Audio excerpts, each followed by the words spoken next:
The train of happiness. Happiness. What is it, you may wonder? It is not easy to understand for sure. Or maybe not as out of reach or as difficult as it seems to be. So, happiness. What is it after all? Is it not followed by the excitement that one experiences after a fall? Due to the adrenaline rush throughout her body, is it something else really? So, is one the another, or one arrives and the other follows suit? Who makes this rule book? How do you know what is happiness for me? Do you not think it is about the perspectives that are held by each individual and differ with everybody?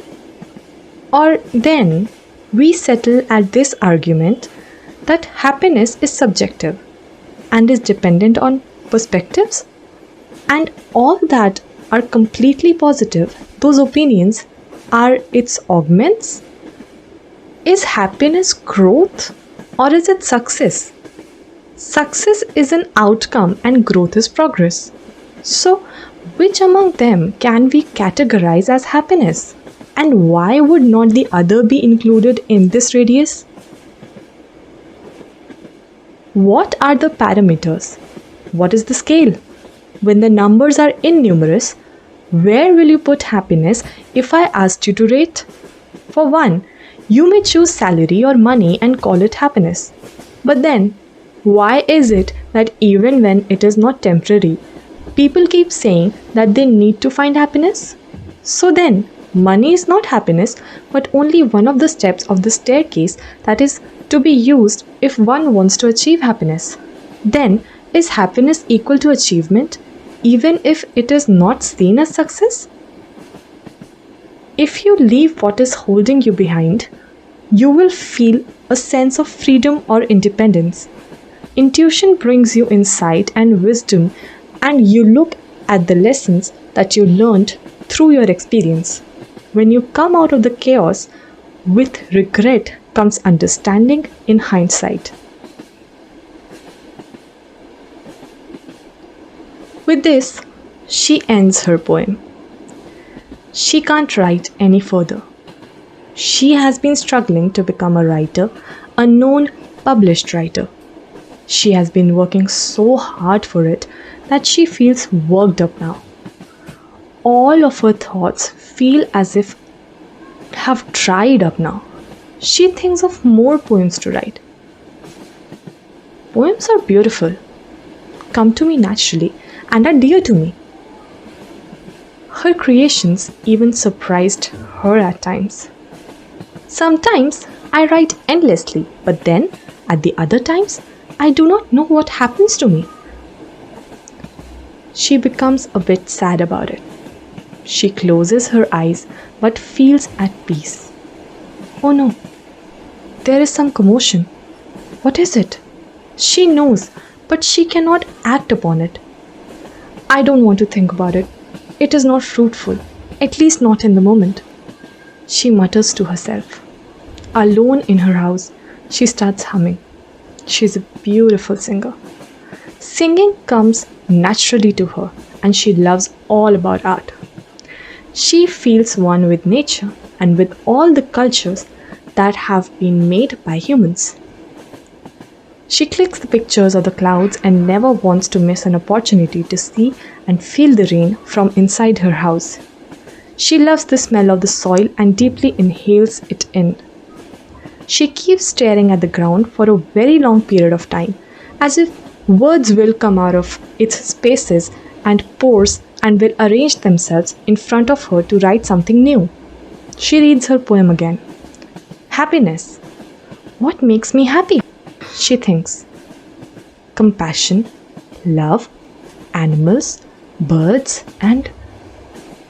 She gave it a thought. She is not sure if she should admit it to herself. Does he? Never mind. She shrugs the thought off her mind.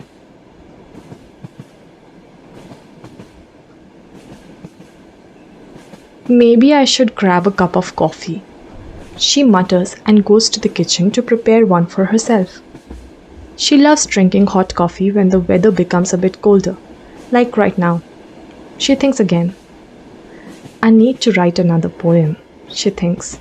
She puts the cup of coffee down on the table in front of her, looks out of the window that was situated towards her left side, and stares at nothing for long.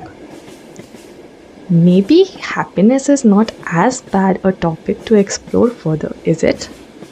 She says to herself. She picks up her phone and writes, Are you okay? Everyone asks that. Are you happy? Nobody asks that. Have you ever thought about why is it so that happiness is taken so much for granted? By saying that one is okay, is one's happiness also warranted? Is one happy? How would that be evaluated? No, it is becoming repetitive. I need to think again. She grabs her cup of coffee and gulps down half of it.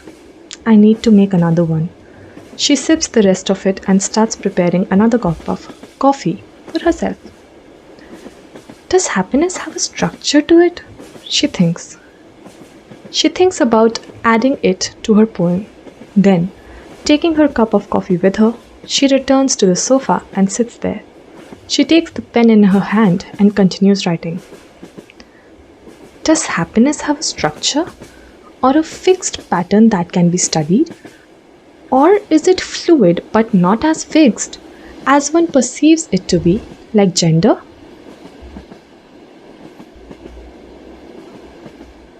Where did that come from? The aspect of gender? I was not consciously thinking about it, or was I? She says to herself. The people talk about happiness but do not let people identify themselves however they prefer to. Hypocrites. So, is happiness hypocrisy? She thinks, and after pondering over it for a while, comes to a conclusion. No, happiness is not hypocrisy. It is an emotion. How can it then be hypocrisy? The people who carry this wrong perception and project it on other people to pass judgments are hypocrites. This brings her to another question. Why do they pass judgments? She finds its answer. Because they are insecure? She is not sure. Another question is making her curious. Why are they insecure? She stops, gives it a thought and concludes. Because they are not happy with themselves and are finding validation by letting others down? So, they do not let others be happy because they are not happy, and they think that by putting others through what they are going through will bring them happiness? She realizes that she needs to stop her train of thoughts. I'm derailing. Am I happy? She thinks about it. The question that she had been trying to dodge since so long. She has to confront it. She has no choice left. She has thought about it for more thoughts to come up in her mind so that she can write further. This is not enough. She thinks and immediately snaps. What is not enough? Why did that thought appear in my mind? Then she stops again. I need to change the way that I'm thinking in, because this way is leading me to overthinking, and that is certainly not helping me. In fact, it is making things worse. Let me change the question. Thinking too much doesn't make her happy. She has realized this. Shall I doze off? She thinks aloud. Because sleeping does make me feel relaxed even if not happy. She goes inside her bedroom and dozes off to sleep. So, does sleeping make one happy then? Or assuming so is just an illusion? Is happiness then a never to be reached destination? And it being out of reach is not even a consideration? After receiving a good night's sleep, she wakes up the next day, freshens up, and prepares lemon with warm water. She fills it in a jar, brings it to the sofa where the pages of her article are kept. She sips on the lemon water and lifts up her pen in mid-air. Then She thinks about it further. Am I happy after a good night's sleep? Relaxed for sure, and I do feel a bit lighter. So, a little bit. She ends her poem. Sleeping makes me feel a little happier. She dozes off to sleep again.